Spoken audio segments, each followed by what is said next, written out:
Y esta noche nuevamente, sumergiéndonos en la misión, tenemos con nosotros al pastor misionero, un mentor y amigo de muchos años, el pastor Pablo Otremba, para continuar con dos temas esta noche bien interesantes. Por favor, ponga mucha atención, no se pierda nada, porque vamos a ver el tema de la oración finalizando el bosquejo de Hechos 2:42.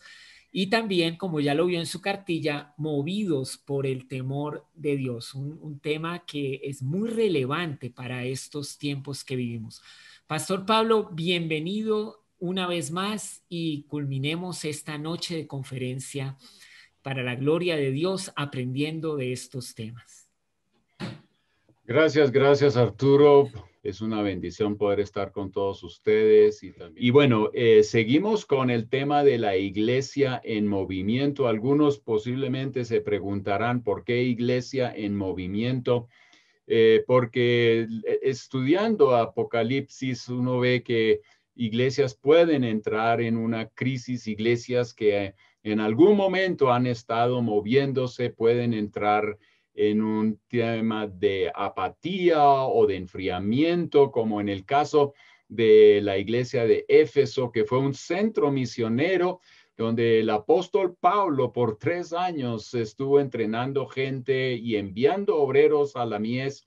Era una iglesia en movimiento, era una iglesia creciente, pero en algún momento algo pasó y después tuvo que recibir una carta de Dios a través de Juan, en la cual Dios le advertía a esa iglesia que si no se arrepiente, entonces Dios iba a quitar el candelabro de ellos. ¿Y por qué? Porque habían perdido el primer amor. Y naturalmente hay otras iglesias que también fueron reprendidas porque experimentaron cosas que ya no las mantenía en movimiento. Y vemos en una iglesia en el libro de los Hechos que en general era una iglesia en movimiento, y hoy día tenemos que ser una iglesia en movimiento, especialmente en estos días que estamos viviendo. La iglesia no puede estar retraída, no puede estar escondida. Tenemos que estar de verdad pendientes de hacer todo lo posible para tener una iglesia que se mueve, una iglesia que cumple con la misión. No tenemos que inventarnos una misión. Ya la iglesia tiene una misión, Jesús nos la dio, no hay que darle vueltas a eso. Y él dijo, vayan y hagan discípulos a todas las naciones, hacer discípulos que hacen discípulos en todas las naciones. Esa es nuestra misión y no podemos enfriarnos en eso, no podemos desenfocarnos. Hablamos sobre la misión, hablamos sobre ese paquete inicial que es necesario para todos los creyentes, aquellos que se acercan a Jesús, que lo reciban, que de verdad se arrepientan, crean en el Señor, sean bautizados en agua y empoderados por el Espíritu Santo para salir a las naciones, a las comunidades donde está la iglesia. Y la primera iglesia en el libro de los Hechos, una vez que se convirtieron, ellos comenzaron unas dinámicas que hicieron que esa iglesia fuera atrayente, una espiritualidad contagiosa que se manifestaba aquí en esta iglesia y que atraía gente, y todos los días gente era añadida a esta iglesia y la iglesia crecía y crecía. De hecho, leemos después de la primer prédica de Pedro que se entregaron como 3,000 y más adelante otros cuantos miles se entregaron a Dios. Esa iglesia era una iglesia creciente y fue de Jerusalén a Judea, Samaria y hasta el fin del mundo, y por eso llegó hasta donde nosotros. Si queremos ver qué son aquellos elementos que hacen que una iglesia avance, que una iglesia se mantenga avivada, y aquí en Hechos capítulo 2, 41 y 42 leemos de 4 elementos supremamente importantes a los cuales yo les animo le den mucho tiempo para reflexionar, estudiar las citas bíblicas y poder ojalá profundizar en ello. Voy a leer una vez más Hechos capítulo 2, versículos 41 y 42.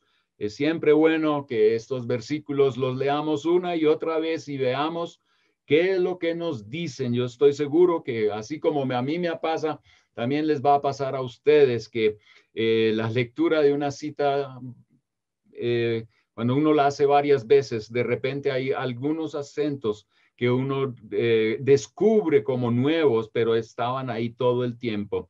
Así que leemos, así que los que recibieron su palabra, los que recibieron su palabra, los que recibieron la predicación de Pedro, pero también los que se convirtieron a Dios, que se arrepintieron, creyeron en Dios, ahí dice, fueron bautizados, ellos inmediatamente fueron bautizados y se añadieron aquel día como 3,000 personas, así comenzó la primera iglesia. Inmediatamente dice aquí, y perseveraban,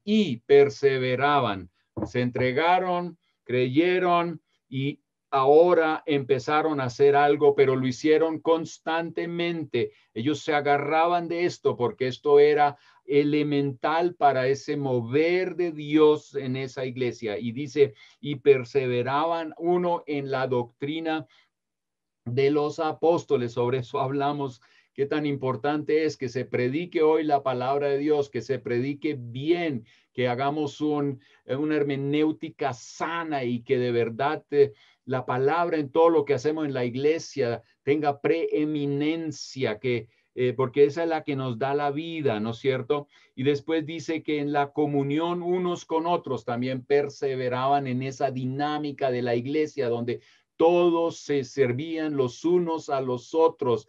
Y eso es algo que nosotros tenemos que también hoy en día cuidar en nuestras iglesias cuando jugamos al individualismo, a que yo con Cristo y nadie más porque el otro me cae mal.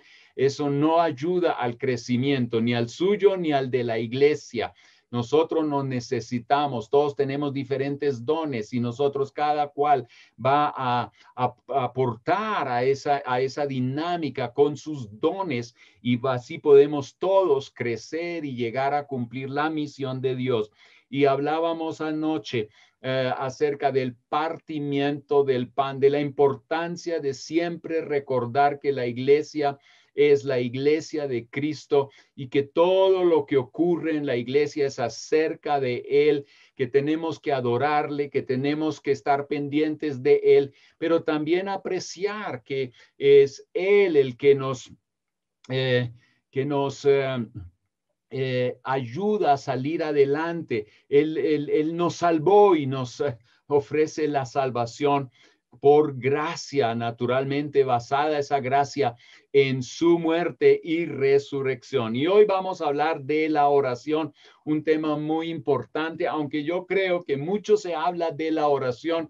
Sin embargo, permítanme mostrarles algunos asuntos que me parecen muy, muy importantes aquí en el libro de los Hechos, porque el libro de los Hechos anima al creyente a crecer y madurar en toda clase de oración. Y cuando yo hablo de toda clase de oración, tengo que decir que habría que hacer un estudio otra vez y mirar qué tipos de oración hay, ¿no es cierto? Que tristemente hoy en día solo hay a veces un tipo de oración, pero hay el agradecimiento, hay la adoración, hay las peticiones, hay también la intercesión y podemos hasta hablar de una oración de guerra espiritual. Entonces hay varios tipos de oración y como iglesia debemos considerar todos esos tipos y ver cómo se implementan en la vida de la iglesia. Ahora, una parte importante en la vida de la iglesia desde sus comienzos fue la oración, como lo dice Hechos capítulo 2, versículos 42. La iglesia nació en un ambiente de oración y expectativa divina. Hechos 1, 14, nosotros leemos allí en Hechos 1, 14, leemos lo siguiente. Dice, todos se reunían y estaban constantemente unidos en oración junto con María, la madre de Jesús, varias mujeres, más los hermanos de Jesús.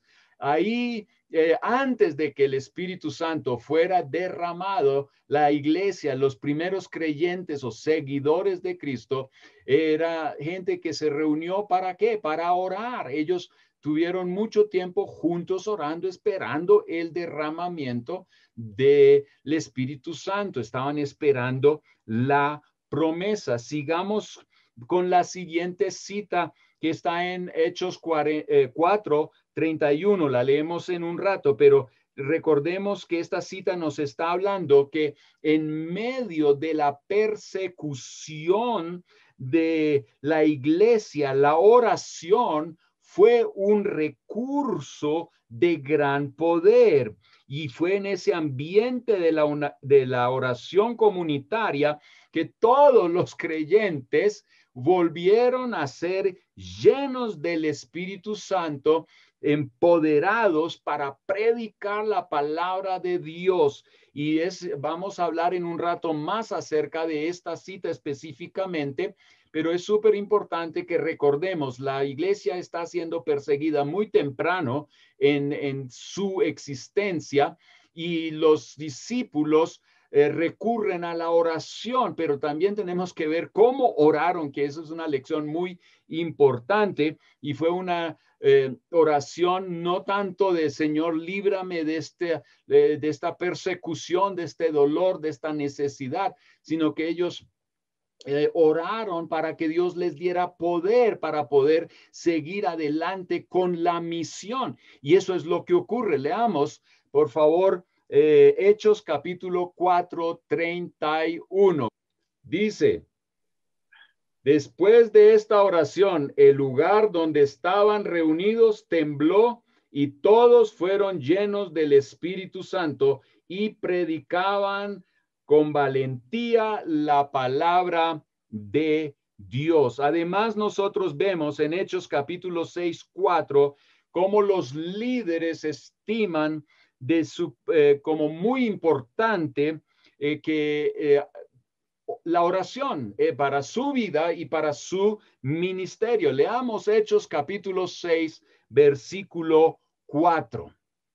Dice, entonces nosotros los apóstoles podremos dedicar nuestro tiempo a la oración y a enseñar la palabra de Dios junto con la predicación. Ellos estimaban como supremamente importante que la iglesia orara. Y en el libro de Hechos, seguimos en Hechos capítulo 13, versículos 1 al 3. Esta es una cita muy interesante. Esto ocurre en la iglesia de Antioquía, y obviamente aquí había profetas y maestros, y ellos se reunían para orar. Dice el versículo 2 de Hechos 13:2, cierto día mientras estos hombres adoraban al Señor y ayunaban, otro tipo de oración o adoración, ¿cierto? Al Señor, estaban ministrándole al Señor. Ahí en medio de ese ambiente de oración, de adoración, el Espíritu Santo dijo. Nosotros queremos que el Espíritu Santo se mueva en nuestras iglesias. Si tenemos un cuidado de un ambiente de adoración y oración en la iglesia, vamos a ver que el Espíritu Santo se mueve. Y después es interesante cómo habla el Espíritu Santo a estos hombres líderes. Interesante que estos fueron líderes que estaban orando, ¿no es cierto? Esto no eran los líderes diciéndole a la iglesia, por favor, oren. No, los líderes tenían la costumbre de orar. Y aquí dice, consagren a Bernabé y a Saulo para el trabajo especial al cual los he llamado. Así que después de pasar más tiempo en ayuno y oración, les impusieron las manos y los enviaron. El resto es historia, porque después vemos cómo la iglesia avanza el evangelio va más allá de Antioquía y ahora comienza a ser un movimiento fuerte en nuevas regiones, y todo nace de un ambiente, de una iglesia en oración. En el Romanos capítulo 12, versículo 12, alégrense por la esperanza segura que tenemos, tengan paciencia en las dificultades y sigan orando. Aquí Pablo nos anima a que la oración sea un elemento clave en nuestra vida, y es un elemento clave de la vida de la iglesia en movimiento. Y después nosotros también vemos en Efesios y conocemos esa cita donde Pablo está pidiendo a la iglesia de Éfeso que oren por él. ¿Para qué? Para que la palabra de Dios avance y que pueda él tener un ministerio exitoso. Y finalmente, en Judas 1:20 dice que debemos orar en el Espíritu. Así que para la edificación personal y seguro que también de la iglesia. Así que edificación ocurre cuando oramos en el Espíritu. Usted encuentra allí en su hoja, página 29, en su material, qué tipos de reuniones de oración practica su iglesia local y cuál es su impacto en la vida personal de la gente y de la iglesia. Tenemos este tipo de reuniones y también el impacto que este tipo de oraciones tienen en su iglesia, en su comunidad y más allá de ello, ¿no es cierto? Porque yo creo personalmente, como lo vemos en el libro de los Hechos, la oración ha llevado a que la iglesia salga de sus cuatro paredes, ¿no es cierto? Bueno, en ese tiempo no tenían cuatro paredes, pero de su entorno más cerrado, ¿no es cierto?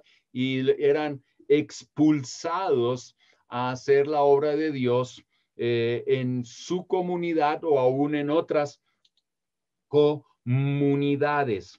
Lucas 11, 10 al 13, ustedes lo encuentran en su material, esa cita bíblica, y pueden seguir la lectura. Y dice, pues todo el que pide, recibe, todo el que busca, encuentra, y a todo el que llama, se le abrirá la puerta. A ustedes, los que son padres y sus hijos les piden un pescado, ¿les dan una serpiente en su lugar? ¿O si les piden un huevo, les dan un escorpión? Claro que no. Así que si ustedes, gente pecadora, saben dar buenos regalos a sus hijos, ¿cuánto más su Padre Celestial dará el Espíritu Santo a quienes se lo pidan? Esta cita nos recuerda una gran verdad. Cuando nosotros oramos, una de las cosas muy importantes es que nosotros conozcamos al Padre al cual nos estamos dirigiendo. Así que conocer al Dios de la Biblia es una de las cosas que tenemos que tener presente, tenemos que anhelar ese conocimiento de Dios, porque ese conocimiento no solamente va a afectar nuestra oración, va a afectar toda nuestra vida. Si yo sé quién es mi papá en el cielo, wow, eso me anima a orar con confianza, eso me anima a interceder con seguridad. Así que tenemos que crecer en el conocimiento de nuestro Dios.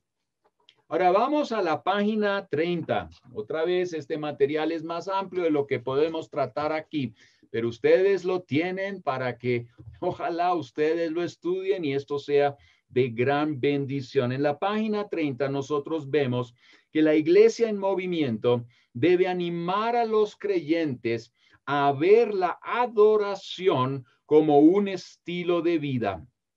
Cuando yo estudié una vez el tema de la adoración, desde Génesis hasta Apocalipsis, noté que el tema de la adoración es un tema central en toda la Biblia y en el caminar nuestro, debe ser importante en nuestro caminar con Dios y debe ser central en todo lo que es la vida de la iglesia, la adoración. Ahora, adoración lo hemos reducido a unos cantos, a un concierto, y eso podrá tener su lugar, pero adoración es mucho más que eso. Y si queremos tener una iglesia en movimiento, una iglesia que avanza, la adoración es clave y adorar al Rey de Reyes y Señor de Señores.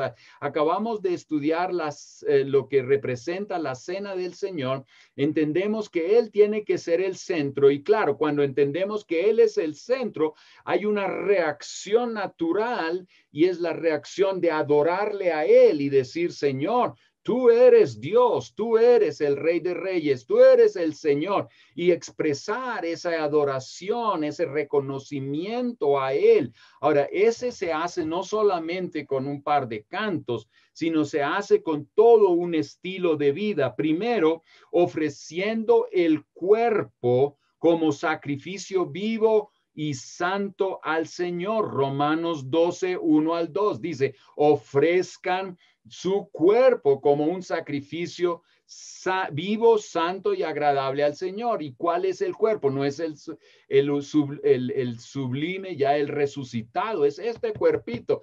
Tenemos que ponerlo a disposición de Dios en vez de usarlo para seguir el camino del pecado, como dice Romanos 6, sino más bien usarlos para hacer las obras de Dios. Esto es adoración. Así que ahí ya sacamos la adoración de las cuatro paredes y empezamos a vivir en todo lugar como Dios manda y usar nuestro cuerpo para que Él sea glorificado. Después, en Filipenses 4, 10 al 20, podemos leer que servir con generosidad al prójimo y a la causa de la misión es parte de nuestra adoración, generosidad al prójimo, pero también a la causa del Señor. Yo entiendo que hoy a veces se habla mucho de que de esto, que de lo otro, pero oye, hablemos más bien de generosidad, seamos generosos, eso es parte de nuestra adoración a Dios. Después, servir a Dios, Filipenses 2:17, dando nuestra vida por la causa de Dios. Hágase sensible a la voz de Dios y sea alguien atento a las necesidades a su alrededor y ver cómo puede usted ayudar a llevar el mensaje de Jesús a esta gente y a veces con amor práctico para que se manifieste el poder de Dios y avance el reino de Dios. Esto es parte de un estilo de adoración. La iglesia que se mueve es una iglesia que adora, que Cristo es el centro y toda nuestra vida está enfocada a agradar al Señor Jesús. Y finalmente aquí el punto 4, ofrecer un sacrificio continuo de alabanza. Claro que sí, no vamos a dejar eso afuera porque la Biblia misma lo dice, Hebreos 13:15, que nos está animando a que con nuestros labios alabemos a Dios. Ahora, esto es con cánticos, pero no solamente con cánticos. Cuide lo que hablas, que es lo que sale de tu boca, ¿no es cierto? Y también sin cantos, usted puede estar alabando a Dios. Y si no sabe cómo alabar a Dios, lea los salmos y úselos para alabar a Dios. Y también no olvide que la lengua espiritual que da el Espíritu Santo es un gran recurso para alabar a nuestro Señor Jesucristo. Y después no solamente vamos a adorar al Señor, sino que en esa adoración también vamos a ser fortalecidos, vamos a crecer y vamos a ser edificados personalmente. Es interesante la cita y yo no voy a dejar de leerla porque esta siempre me fascina. Hechos capítulo 16, 24 al 26. Ahí dice, el cual recibido este mandato los metió en el calabozo de más adentro y les aseguró los pies en el cepo. Pero a medianoche, orando Pablo y Silas, obviamente Pablo ahora fueron tomados prisioneros los encarcelaron y ahí se dice que los metió en el fueron metidos en el calabozo de más adentro. Esas cárceles no eran nada agradable, no tenían pisos de cemento o algo parecido, eran unas cosas de tierra húmeda, malolientes, oscuro. Uno imagínese eso, y Pablo acababa de ser golpeado por predicar el evangelio y sin aspirina ahí a la mano para aliviar el dolor. Y entonces aquí estaba en una situación bien complicada, y Pablo y Silas, ¿no es cierto? Y no estaban allá recuerden, no estaban ahí por narcotraficantes o ladrones, sino porque estaban predicando el evangelio de nuestro Señor Jesucristo. Y mire lo que hacen estos dos hombres. A mí esta cita siempre me desafía. ¿Por qué? Porque a veces el agua nos llega al cuello y ¿qué es lo que hacemos? Nos quejamos y bueno, ¿qué no hacemos? Pero lo último que hacemos es pedir a Dios que nos ayude y mucho menos lo alabamos. Pero mire lo que hacen. Ellos cantaban himnos a Dios y los presos los oían. Así que eso no era algún secreto por ahí. Entonces sobrevino de repente un gran terremoto, de tal manera que los cimientos de la cárcel se sacudían y al instante se abrieron todas las puertas y las cadenas de todos se soltaron. En un ambiente de adoración, Dios interviene. Ahora, sí entiendo claramente que interviene y libera a Pablo y Silas de esta situación dolorosa, de estas circunstancias terribles. Pero aquí no termina la historia y yo le animo a que termine leyéndola ahí en Hechos capítulo 16. El carcelero se convierte, en otras palabras, se cumple la misión, aún mejor dicho, no aún, sino al Pablo y Silas pasar por la cárcel y ellos adorar a Dios, exaltarlo, Dios interviene y no solamente se abren las puertas de la cárcel, sino que se abren las puertas del carcelero. Y yo no sé, pero a veces me pregunto si en aquella visión de Pablo, cuando él vio a un hombre diciéndole, véngalo acá, ¿cierto?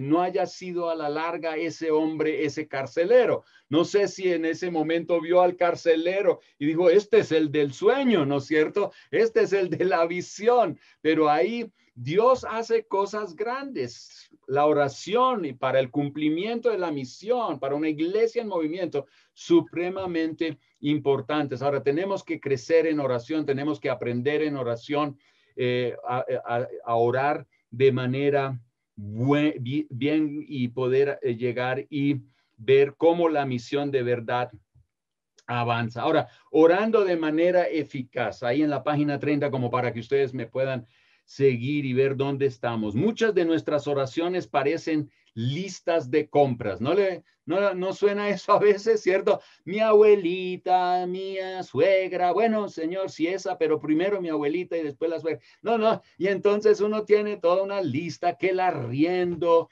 que no, bueno, un montón de cosas, y en este tiempo de pandemia seguro que hay una lista todavía más larga y no hay nada malo en esas listas, pero si queremos ser una iglesia en movimiento y si entendemos que Dios tiene una misión, entonces eso se debe reflejar en nuestras oraciones de una o de otra manera. Sería bueno a veces revisar si nuestras oraciones de verdad promueven o apuntan hacia el empujar de la misión de Dios. Los apóstoles mismos, ellos estimaron de suma importancia el estar enfocados como líderes en la oración y en la enseñanza de la palabra de Dios para ver salir adelante los asuntos de Dios. Y si usted recuerda la cita que nosotros leíamos en capítulo 4 de Hechos, versículo 31, la iglesia estaba siendo perseguida y ella oraba no por resolución de su situación dolorosa, sino ellos estaban orando, Señor, llénanos para que en medio de las circunstancias difíciles la iglesia tenga poder para poder predicarle el evangelio aún en medio de la persecución. Yo no sé cómo suenan nuestras oraciones en este tiempo de pandemia, pero a veces temo que la lista o las oraciones suenan mucho a una lista de compras, y otra vez no quiero que me entienda mal, a veces es necesario. Dios dice, si tenemos una necesidad, pedid y se os dará. El Padre Nuestro nos enseña que oremos por el pan de cada día. Sí, eso es verdad, pero aquí en esta conferencia y bajo esta temática, yo sí quiero llamar la atención a que debemos revisar nuestras oraciones y apuntar hacia una oración que facilita, que empuja, que promueve el cumplimiento de la misión. El ejemplo de Jesús es tremendo. Cuando usted va a Mateo capítulo 26, pero también en Juan capítulo 12, 27 al 28, usted ve y lee allí acerca de Jesús en sus últimas horas antes de morir. Él estaba en el jardín Getsemaní, él estaba angustiado, él iba a ser entregado, iba a pasar por un proceso muy doloroso y finalmente lo iban a llevar a la cruz. Él estaba en ese jardín Getsemaní, los discípulos naturalmente estaban dormidos, sabrá Dios qué tenían ellos, pero Jesús estaba aquí orando y dice la Biblia, ahora mi alma se ha angustiado y qué diré en medio de esa circunstancia tan complicada para la vida de Jesús. ¿Cómo ora él? Y él dice, Padre, sálvame de esta hora. Él se pregunta, ¿qué diré? Padre, sálvame de esta hora. Y él dice, pero para esto he llegado a esta hora. Padre, glorifica tu nombre. Esta oración es tremenda y yo le digo que cuando yo la estoy meditando y revisando, a mí no me queda fácil decir, Señor, está bien, si usted quiere que yo pase por este valle, entonces bien, pero no es fácil y Jesús está enfrentando un momento muy difícil y él hubiera podido pedirle al Padre, Padre, manda ángeles y haga de esta gente carne molida, ¿no? Y él alinea su oración inmediatamente y dice, no, pero es que para eso vine, para entregar mi vida en rescate por muchos, porque esa es tu voluntad. Eso es lo que ayuda a cumplir la misión de Dios. Y por eso Jesús más bien está ahí pidiendo, Señor, glorifica tu nombre. Y recuerden que fue en medio de estas circunstancias difíciles, cuando Jesús estaba en el momento más oscuro de su vida, ya colgado allá en la cruz, en ese momento fue cuando esa cortina en el templo se rompe, ¿cierto? Y ahí se abre el camino para que nosotros podamos entrar libremente a la presencia de nuestro Dios. Alguien como Jesús, quien pasó por un momento difícil, su oración era enfocada en la misión. Y gracias a Dios por esa oración. Así que Jesús no pone su necesidad al frente, sino el nombre de Dios y sus propósitos. Esto es algo tremendo. Entonces, aprendamos a orar de esa manera. Orar de acuerdo a la voluntad de Dios nos lleva a orar con confianza y nos asegura una respuesta de Dios. Y para eso es importante que estemos leyendo la Biblia y entendamos cuál es la voluntad de Dios. Y con esta Biblia ahora expresemos nuestras peticiones y nuestras oraciones a Dios. Por eso podemos decir que una parte clave para orar bíblicamente tiene que ver con aceptar la palabra de Dios y entender los tiempos y lo que Dios quiere hacer en cada una de las situaciones.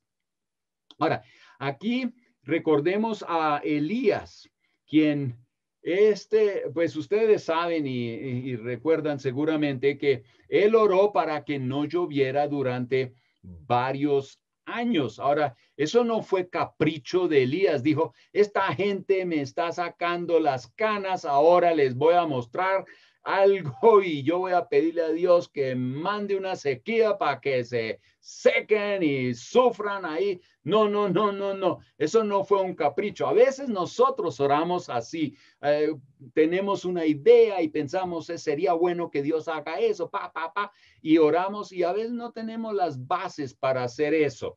Yo creo que es importante que nosotros leamos la Biblia, miremos y entendamos los tiempos en los que vivimos y cómo esa palabra se aplica a la situación de hoy. Y entonces ahora nosotros oramos de acuerdo a esa voluntad. Y eso lo que hizo Elías. Él entendió que allá en Deuteronomio capítulo 11, 16 al 17 dice Dios que si Israel adora a otros dioses, que si no cumple con los mandamientos de Dios, entonces vienen tiempos de sequía, ¿cierto? Y claro, también está anunciando que si se arrepienten, entonces Dios viene y hace una obra nueva en ellos. Y entonces prácticamente Elías está basándose en algo que Dios ya había anunciado. Elías entendió los tiempos en los que vivía y entendía que esa cita se aplicaba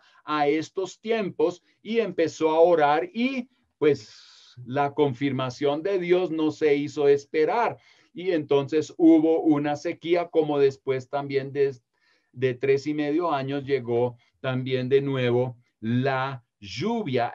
Por eso tenemos que aprender a orar con la Biblia en la mano y a veces hay algunos que nos dicen es leerla con la Biblia y el periódico o las noticias y naturalmente con las antenas hacia el cielo para entender los tiempos y empezar a orar muy específicamente y apuntando hacia el avance de la obra de Dios, ¿no es cierto? Muchas veces hoy solamente estamos orando, ay Señor, que podamos volver a reunirnos. ¿Y por qué no oramos, Señor, que esta pandemia nos lleve a buscarte a ti, que seamos empoderados, que nos des creatividad para poder predicar el evangelio a pesar de todo este desorden que hoy existe y llegar a la gente que no ha sido alcanzada, ¿cierto? Aunque tenemos que estar encerrados a la larga y ni podemos reunirnos, pero ¿qué importa? Dios nos puede dar caminos y Él puede hacer temblar, Él puede hacer de todo siempre y cuando se cumpla la misión de Dios. ¿Qué se le viene a la mente cuando lee y escucha la oración que Jesús hizo en su momento más oscuro en el paso por la tierra? Ahora, no se vuelva emocional aquí, sino más bien permita que la cabeza te ayude un poquito. Véalo en este momento fríamente, pero ¿qué se le viene a la mente cuando lee y escucha la oración que Jesús hizo en su momento más oscuro en el paso por la tierra? Y naturalmente, si quiere, puedes también contestar a la segunda pregunta. ¿Qué paralelo nota al leer la historia de Pablo y Silas en la cárcel? Porque hay algo parecido acá y es interesante reflexionar acerca de ese punto. Así que enfoquémonos en la misión cuando estamos orando. Como iglesia en movimiento tenemos que mirar y preguntarnos qué ayuda al avance de la obra de Dios. Necesitamos entender que nuestras oraciones deben ir más allá de un enfoque meramente centrado en las necesidades personales, en el aquí y en el ahora, que eso muchas veces es el tema, ¿no? Es, Señor, ahora me duele la muela, ayúdame. Ahora tengo hambre, Señor, dame de comer. Sí, claro, Dios nos ayuda ahí, pero crezcamos a otro nivel de oración, que sea esa oración que apoya el avance de la misión de Dios. Las oraciones deben crecer a un nivel más alto, aún nivel estratégico generado por una perspectiva eterna. Esto yo lo voy a repetir. Las oraciones deben crecer a un nivel más alto, a un nivel estratégico generado por una perspectiva eterna. Ellas deben enfocarse en la misión.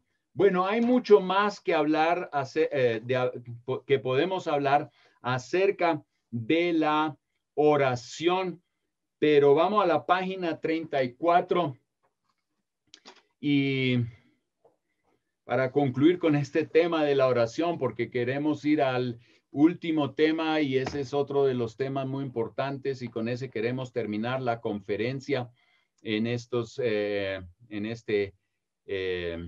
semana. La página 34 para que ustedes puedan ahí también llenar los espacios libres. El acercamiento a Dios no tiene éxito si creemos que con fórmulas mágicas se obtiene lo que se desea o que las cosas y el poder de Dios se manipulan con dinero. Esto es un tema tan importante hoy en día. Hay gente que llega y dice, si usted da un cierto dinero, ahora puedes orar para que Dios te dé un auto nuevo. Y entonces eso es como un negocio con Dios. Y todas esas oraciones son todas egocéntricas, no tienen nada que ver con el avance de la misión de Dios. Y a veces pensamos que una fórmula específica es como una magia con la cual podemos encantar a nuestro Dios. Recuerden que oración viene del corazón, tiene que estar conectada con el Espíritu, basada en la palabra de Dios. Y empezamos a orar y entonces vamos a ver que nuestras oraciones van a ser contestadas de parte de Dios. No nos volvamos religiosos, seamos sinceros, oremos a Dios y basados en la palabra de Dios. Dios no puede ser impresionado con ritos, ceremonias y sacrificios. Lo que impresiona a Dios es un corazón obediente que adora a Dios de verdad. El corazón juega un papel muy, muy importante. Y finalmente, no solamente nos recibimos por no orar, tampoco recibimos por orar con malas intenciones para gastarlo en nuestros deleites y placeres. Eso es lo que nos enseña Santiago capítulo 4, 1 al 4.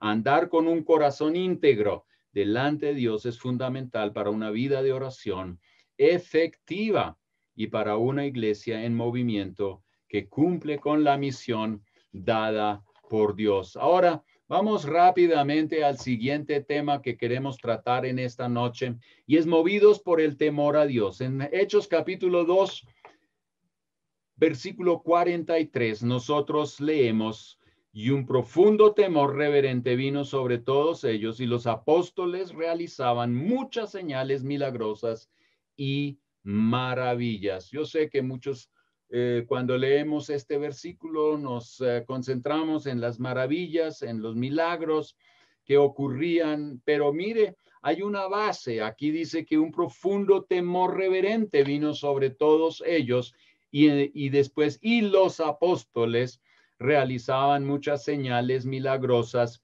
y maravillas. El temor a Dios es un elemento muy importante para una iglesia que está en movimiento. ¿Qué significa eso? La iglesia cree y enseña que se debe esperar y buscar la presencia de Dios y contempla con reverencia y respeto las cosas de Dios. Con Dios no se juega. ¿Qué significa eso? Que tenemos que aprender a ser sensibles por la voluntad de Dios y a sus caminos. Debemos ser sensibles. ¿Qué es la voluntad de Dios? Y el temor de Dios es la respuesta apropiada a la vida, en la vida, a la presencia de Dios. En otras palabras, si yo entiendo quién es Dios, empiezo a temerlo y entonces mi vida va a cambiar. Entonces voy a comenzar a caminar como Dios quiere que caminemos. Recordemos a Adán y Eva, no tuvieron el suficiente temor de Dios. Ahora algunos dicen, ay, ¿qué tengo? Es que tengo que tener miedo de Dios. Sí y no. Dios sí es amor, pero no es, ¿cómo se dice? Solo dulce. Él es santo, ¿cierto? Y también hay mandamientos. Y si no cumplimos los mandamientos, hay consecuencias. Y nosotros debemos tomar. Yo temía a mi padre. Yo temía a mi padre porque cuando él se daba cuenta que yo le estaba mintiendo a él, yo sentía su linda mano en mi parte trasera. Ahora, hoy eso es un tema ya como que, anatema, ¿no es cierto? Pero yo les digo una cosa, yo estoy agradecido que mi padre no dejó pasar muchas cosas en mi vida y que yo sentía eso en la parte de donde no me hacía daño y me ayudó a temerlo porque yo temía las consecuencias. Pero eso me ayudó al fin de cuentas a que no me metiera en otros asuntos. Estaba tan cerca así de ser alguien quien probaba las drogas. Amigos del colegio lo hacían, pero por el temor a mi padre, yo me cuidé y me alejé de esos caminos y doy gracias a Dios por mi padre y por ser consecuente en eso. Ahora, igual con nuestro Padre en el cielo, nosotros tenemos que temerlo. ¿Por qué? Porque hay mandamientos y son mandamientos de vida, no son mandamientos de capricho de Dios para hacernos la vida difícil, sino son mandamientos que nos ayudan para que prosperemos, para que nuestra vida sea todo lo que Él quiere que sea, que vivamos en paz, ¿no es cierto? Y en comunión con Él. Pero si nosotros nos desviamos, hay consecuencias. Y eso lo vivieron Adán y Eva y hasta el día de hoy estamos sufriendo las consecuencias de la falta de temor de Adán y Eva. Ahora, Acán, otro ejemplo, y espero que usted sea un lector de la Biblia y entienda todas estas historias. Si no, vaya y lea Biblia, amigo, para que usted entienda estas historias que nos enseñan lecciones muy valiosas. Acán no temió a Dios y desacató las órdenes dadas por Dios para el procedimiento en la conquista de Jericó. Y usted puede leer eso en Josué capítulo 7. ¿Cuáles fueron las consecuencias? Cuando fueron a atacar a Ai, ahí sí les fue mal, ¿no es cierto? Ahí ellos experimentaron derrota y solo porque uno desacató las órdenes de Dios y afectó a todo un pueblo y no pudieron avanzar. Ahí había un pueblo que estaba en movimiento, pero en el momento que uno descuidó el temor a Dios y violó unos mandamientos o unas órdenes de parte de Dios, ahora ellos se parquearon, ahí quedaron parados. Y si usted lee Apocalipsis, usted va a ver en las iglesias que reciben una carta de amonestación, en varias de ellas, el pecado sutil era el elemento que la llevó a un enfriamiento, a un ¿cómo se dice? A un estacionamiento. Había todavía iglesia, pero no se estaba moviendo, no estaba cumpliendo con la misión de Dios. Así que el temor reverente a Dios es la base también para ser escuchados por Dios. Leamos Hechos capítulo 5, 10 al 11 dice, y yo leo aquí de la Nueva Versión Internacional, en ese mismo instante ella cayó muerta a los pies de Pedro. Entonces entraron los jóvenes y al verla muerta, se la llevaron y le dieron sepultura al lado de su esposo, y un gran temor se apoderó de toda la iglesia y de todos los que se enteraron de estos sucesos. Esto ya es el Nuevo Testamento. Aquí nosotros encontramos la historia de Ananías y Zafira. La iglesia primitiva aprendió muy pronto a temer a Dios con esta historia. ¿Qué es lo que había pasado? Esta gente, Ananías y Zafira, mintieron, como dice la Biblia aquí, al Espíritu Santo. Y una iglesia en sus inicios está experimentando una situación muy, pero muy dolorosa Y claro, esto como que la iba a parar en su movimiento, gracias a Dios por un líder espiritual y un líder entendido que discernía de verdad. No era una impresión por allá vaga y nada específica, no, era algo clarísimo y que Dios le había mostrado a Pedro que Ananías y Zafira le estaban mintiendo, no a Pedro, no a la iglesia. Pedro tampoco estaba buscando la plata de esta gente, pero ellos estaban mintiéndole al Espíritu Santo, y porque Pedro entendía que si esto no se ordenaba correctamente, la iglesia dejaba de ser una iglesia en movimiento. Pedro trata debidamente en el espíritu con esta situación.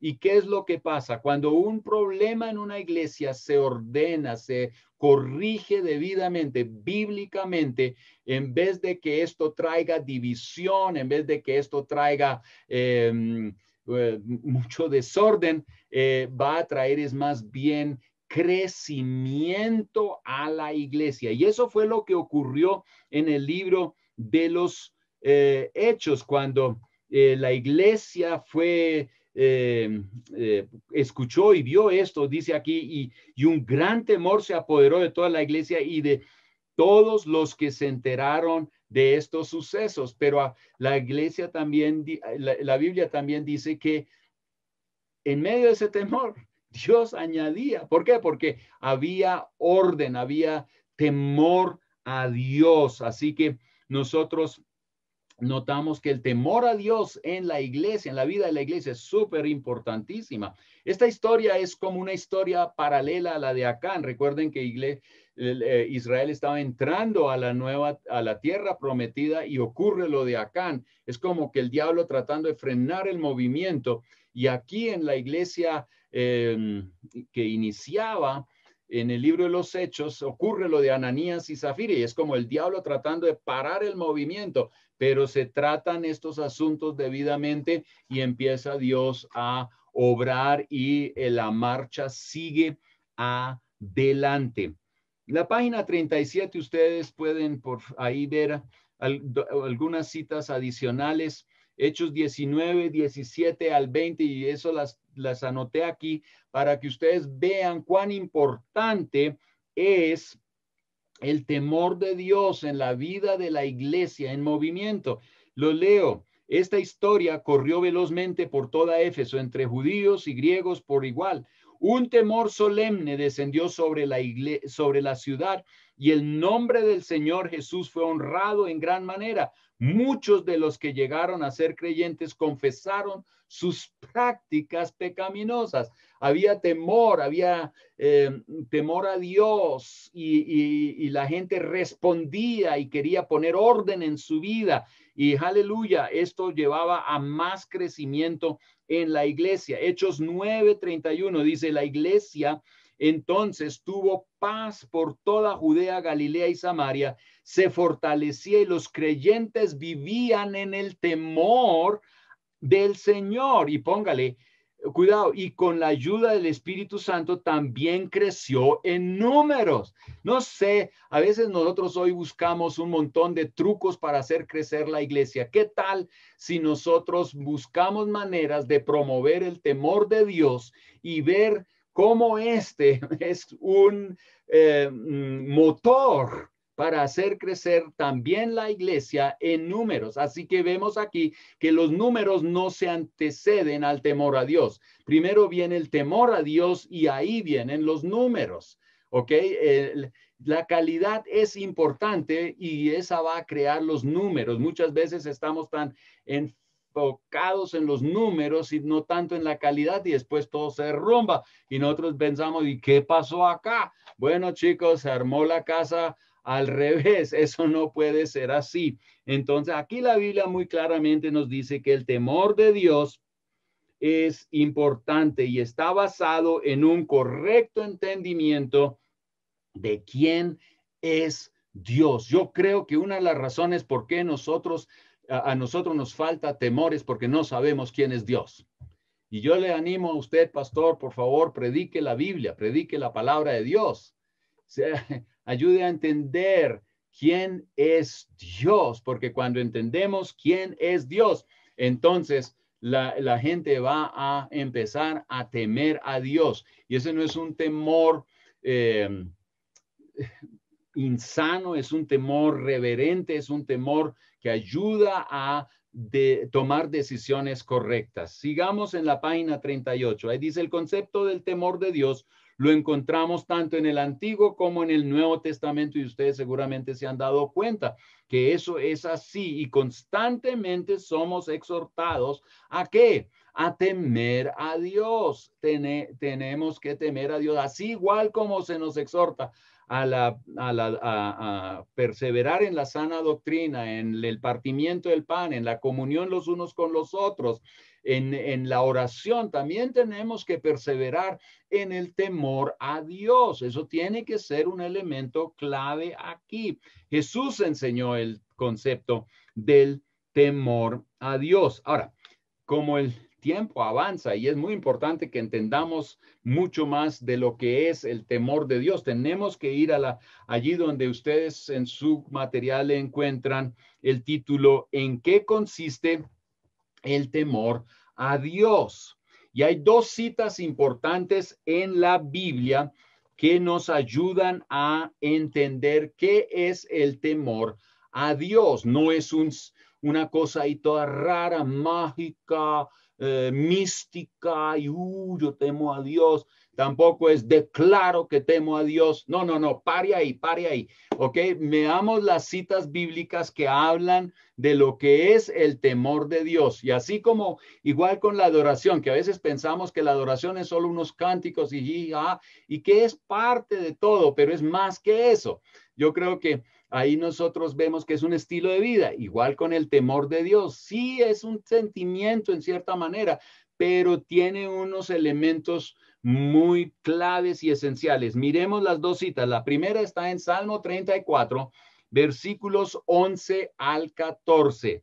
Y eso, pues la cita está anotada también allá en la página 39. Si usted agarra y mira un poquito allá, la encuentra, o abre su Biblia, eso también es bueno. Dice: vengan, hijos míos, y escúchenme, y les enseñaré a temer a Dios. ¿Aló? La Biblia nos dice que nos puede enseñar a temer a Dios. ¿Quieres vivir una vida larga y próspera? ¿Qué dice? ¿Quiere usted vivir una vida larga y próspera? El temor de Dios juega un papel muy importante en ese proceso. Aquí dice: entonces, refrena tu lengua de hablar el mal y los labios de decir mentiras. Apártate del mal y haz el bien. Busca la paz y esfuérzate por mantenerla. Entonces, aquí esta cita ya nos dice que hay unos elementos que constituyen el temor a Dios. ¿Qué son esos elementos? El tema de la lengua, ¿cierto? Refrénela para que no hable mal y tampoco diga mentiras. Después dice: apártate del mal, ¿cierto? Aléjate de las cosas malas, de las cosas que Dios dice no le convienen. Y después hace el bien. Esto es buscar las cosas que son buenas, que Dios dice que debemos hacer, porque Dios no solamente dice no, Él también nos muestra que es bueno, que lo que debemos hacer. Acércate a ellos, sea proactivo. Y después dice: busca la paz y esfuérzate por mantenerla. Obviamente la paz es fácil que se nos vaya. ¿Qué tan fácil es que la gente nos pise los callos, que nos trate mal y entonces empezamos a pegarnos y la paz se va? La paz no solamente la paz entre ciertas naciones, la paz tuya con el prójimo, y tenemos que cuidar esa paz. Después, en Proverbios 8:13 dice: el temor del Señor es aborrecer el mal, el orgullo, la arrogancia, el mal camino y la boca perversa, yo aborrezco. Aquí otra vez, el temor del Señor es. Haga ahí una ecuación, ¿no es cierto? El temor del Señor es ¿qué? Aborrecer el mal, el orgullo, la arrogancia, el mal camino y la boca perversa, yo aborrezco. Resumiendo estos dos pasajes, encontramos que hay 4 elementos que constituyen el temor de Dios. ¿Cuáles son esos? Aborrecer el mal uso de la lengua. ¿Cuánto daño no le hace el mal uso de la lengua a la iglesia en movimiento? ¿Cierto? A cualquier comunidad. Entonces, uno de los temas es la lengua. Y, por cierto, en Santiago capítulo 3 habla mucho de la lengua. De hecho, todo el capítulo habla del impacto de la lengua y cuán peligroso es eso. Y yo estoy seguro que ninguno de los que está aquí presentes en esta conferencia ha pecado en ese sentido. Pero yo sí tengo que admitir, wow, ¿no es cierto? Este es uno de los temas, una pequeño músculo que se mueve demasiado y a veces mal, ¿no es cierto? Pero motivado de adentro del corazón, porque la Biblia dice que de la abundancia del corazón habla la boca. Así que hay que revisar qué hay allá adentro para que no nos traicione la lengua en algún momento. La otra cosa, el otro elemento aquí es apartarse del mal y hacer el bien. Este es otro elemento del temor de Dios. Esto es práctico. Temer a Dios no es, no ande en esos caminos malos, amigo. Y después buscar la paz. Perdone, pida perdón cuando sea necesario. Cuide sus relaciones. Y cuarto, aborrecer el orgullo, la fama, es que yo soy más que el otro, todo esto. Aquí encontramos 4 elementos que hacen el temor a Dios. Ahora, yo aprendí lo que les estoy diciendo en el Instituto Bíblico cuando éramos jóvenes y bonitos. Y llegó uno de nuestros maestros que era médico, pero también era pastor. Y él vino a dar una clase de consejería y él basó su bosquejo de consejería en el temor a Dios. Y él decía, cuando estamos aconsejándole a gente y tienen problemas es porque en algún lado han fallado en el temor a Dios. Y esto es un buen bosquejo para hacer o dar consejería. Entonces uno dice, bueno, miremos algunas cositas, ¿cómo le ha ido con la lengua?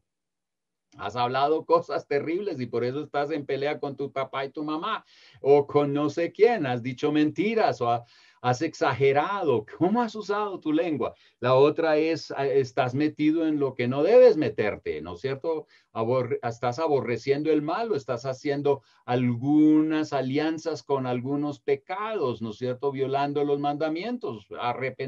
Si eso es así, arrepiéntate, ¿no es cierto? Pero a veces nosotros estamos ahí, no, es que tu problema es ahí, que la mamá, que tu papá, que en el vientre, que no sé qué. ¿Sabe qué? Arrepiéntate de tus pecados y entonces Dios te perdona y puedes salir adelante. Buscar la paz es importante. Si tienes una relación dañada, arréglala y aborrezca el orgullo.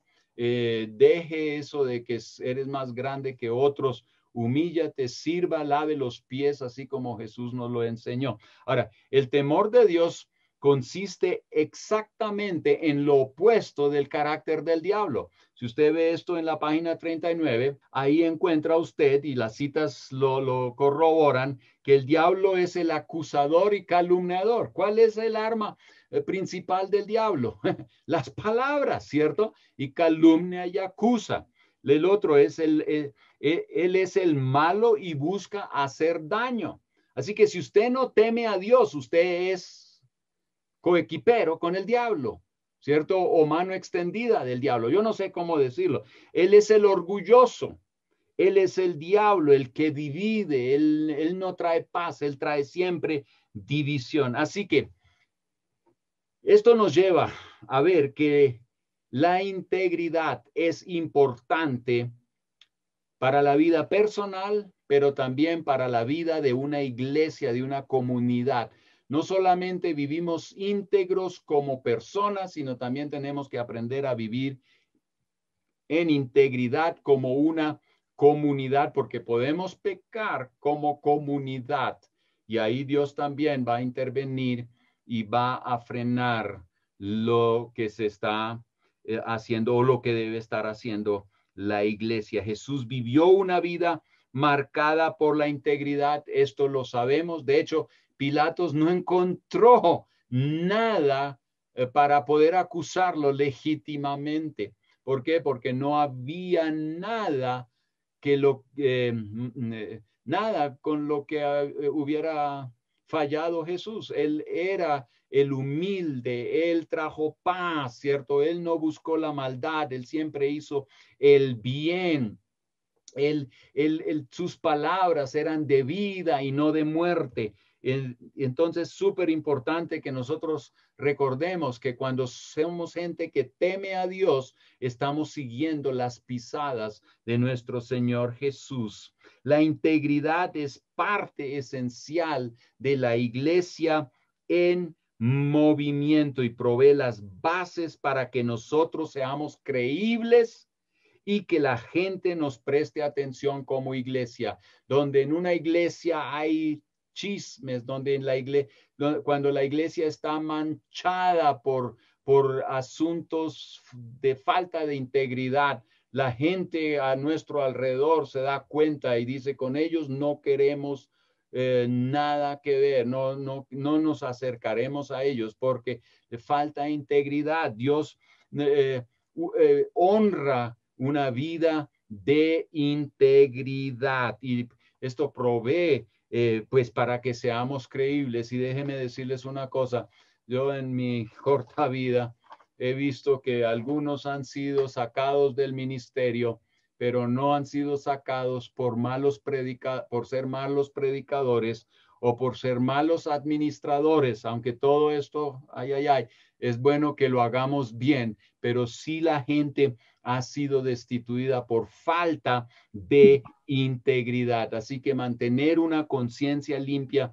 es una herramienta muy, muy importante para una iglesia en movimiento. Bueno, con esto yo quiero terminar. Sin embargo, es bueno recordar a Job. Cuando leemos la historia de Job, nosotros vemos que él disfrutaba un muro de protección en su vida y aunque después le pasó por momentos muy difíciles, pero una de las cosas que le ayudó a Job a permanecer firme era el temor de Dios y eso formó una protección alrededor de su vida. Y también quiero añadir una cosa. Yo estudié la vida de Saúl y Saúl fue uno que fue elegido por Dios para ser el primer rey de Israel y él tenía muchas capacidades, él tenía el apoyo de Dios, de hecho en su momento tenía hasta la unción de Dios, pero en un momento comenzó a perder autoridad y no fue porque dejó de cumplir con ciertos ritos o lavarse con ciertas agüitas, sino porque él desobedeció los mandatos de Cristo e insistió en esa desobediencia. No se arrepintió y con el tiempo empezó a perder autoridad. Si nosotros como líderes queremos mantener autoridad, si queremos aún crecer en autoridad, vivir en el temor de Dios, en la integridad, nos ayuda a ser gente con autoridad y no perderla. Y nosotros notamos, usted dirá, sí, pero se mantuvo como líder hasta el final de la vida. Sí, el puesto lo ocupó hasta el final de la vida, pero usted seguramente recordará que en una batalla, cuando él salió con David y regresaron victoriosos de esa batalla, las mujeres hicieron ahí una calle de honor para todos los combatientes y empezaron a cantar, Saúl mató a 1000, David a sus 10,000. Este no es solamente un juego de números, sino es una verdad que se refleja allí y es que Saúl ya no era tan efectivo como David. Y a pesar de que él tenía el puesto, ya no pegaba tan duro. ¿Y dónde comenzó a perder Saúl toda la autoridad, todo el impacto? Eso lo comenzó cuando él dejó de temer a Dios y empezó a violar las reglas del temor de Dios. Que Dios nos ayude a ser gente que teme a Dios, que seamos una iglesia que teme a Dios, porque si tememos a Dios, andamos en integridad y entonces nosotros vamos a ver cómo Dios nos respalda y cómo en estos tiempos que son tan negros, tan terribles, donde hay pecado por doquier, cuando andamos como iglesia en la luz de Cristo, vamos a tener una palabra profética de verdad y vamos a tener autoridad para hablar la palabra de Dios y muchos serán añadidos a la iglesia, aquellos que han de ser salvos. Así que los animo a que sigamos el camino del temor del Señor y sigamos en movimiento para que la misión de Dios se cumpla. Dios les bendiga. Pastor Pablo, quisiera que podamos, por favor, que nos ayude con esta pregunta que algunos de los asistentes han formulado a través del chat también. Y tiene que ver con esto, ¿cómo se debe confrontar el pecado en la iglesia de manera adecuada? Lo único que yo diría es Gálatas 6, 1, donde la Biblia sí habla de que cuando nosotros estamos ayudándole a alguien quien pues se ha desviado, que nosotros, Gálatas 6, 1 dice, amados hermanos, si otro creyente está dominado por algún pecado, ustedes que son espirituales deberían ayudarlo a volver al camino recto con ternura y humildad, y tengan mucho cuidado de no caer ustedes en la misma tentación. Ayúdense a llevar los unos las cargas de los otros y obedezcan de esa manera la ley de Cristo. Y seguro que hay muchas otras citas bíblicas. Yo escribí un artículo acerca de eso en una ocasión, porque yo creo que cuando estamos confrontando a alguien con el pecado, porque ha pecado, yo creo que uno de los puntos más claves es que nosotros tenemos que revisar nuestro corazón y ver dónde estamos nosotros y también entender que no estamos por encima del otro, que también somos vulnerables y necesitamos en algún momento que alguien nos ayude a corregir aquello que nosotros, donde nosotros hemos fallado. Entonces, la actitud del espíritu con el cual se hace eso es seguramente un punto de partida. Pastor Pablo, muchas gracias por este tema. Yo sí quería referirme y que por favor nos ayudes a comprender este asunto. En la misión vamos a estar en un continuo discipulado. Eso es de doble vía. Y aunque no se puede forzar el temor a Dios en las personas, ¿qué sí podemos hacer como discipuladores o siendo discipulados para facilitar una vida temerosa de Dios? Algo como rendir cuentas, qué papel juega en esto, algo como exponer la vida a otro. ¿Qué piensas acerca de eso y qué podríamos hacer para facilitar más este tema? Sí, ese tema, yo diría dos cosas son importantes. Una, tenemos que crecer en el conocimiento de Dios, saber quién es Dios para, sí, comportarnos debidamente, ¿no es cierto? A veces por esa falta hacemos lo que se nos da la gana. Es interesante cómo Pablo ora por la iglesia y él ora para que crezcamos en conocimiento de Dios. Y eso nos lleva a una vida que marca la diferencia. Ahora, el rendir cuentas que usted mencionaba es súper importante, que aprendamos a rendir cuentas de una manera sana y regularmente, ¿no? Por eso somos congregación, ¿no? Y ahí debería ocurrir eso, no solamente frente al líder o el pastor, sino que yo creo que debe haber una dinámica entre los creyentes mismos en esa dinámica de los unos para con los otros que hablábamos. Debe haber esa parte del rendir cuentas, donde yo hablo con alguien de confianza acerca de mi vida y pedir oración y consejería, ayuda. Pero otra vez, también podemos pensar en un grupo pequeño donde nos conocemos y donde podemos ser fácilmente confrontados, no cuando ya el problema es grande, sino cuando nos conocemos y estamos reuniéndonos, hablando de Dios, la Biblia, orando juntos, y alguien nota, oye, ¿usted en qué estás andando? Entonces eso es una confrontación muy suave y puede ser una mano extendida para ayudarle a la persona o ayudarme a mí, dependiendo quién es la persona que necesitas la ayuda. Pero sí, rendir cuentas definitivamente, y es bueno tener gente en la que yo puedo confiar, estar involucrado en un grupo pequeño. Por eso la iglesia es importante, y ahí podemos ayudarnos mutuamente. Bueno, buenísima esta enseñanza. Muchísimas gracias, Pastor Pablo. Y realmente el tema del temor de Jehová es uno de mis temas favoritos, el cómo guardar esos límites, de no pasar ciertos límites. Realmente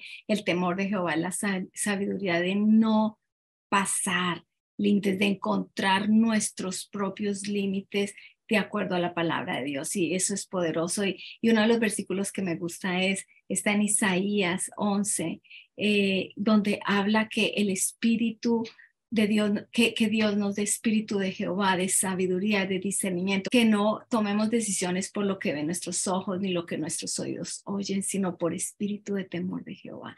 Y yo creo que eso es algo con lo que me gustaría cerrar. Y vamos a orar.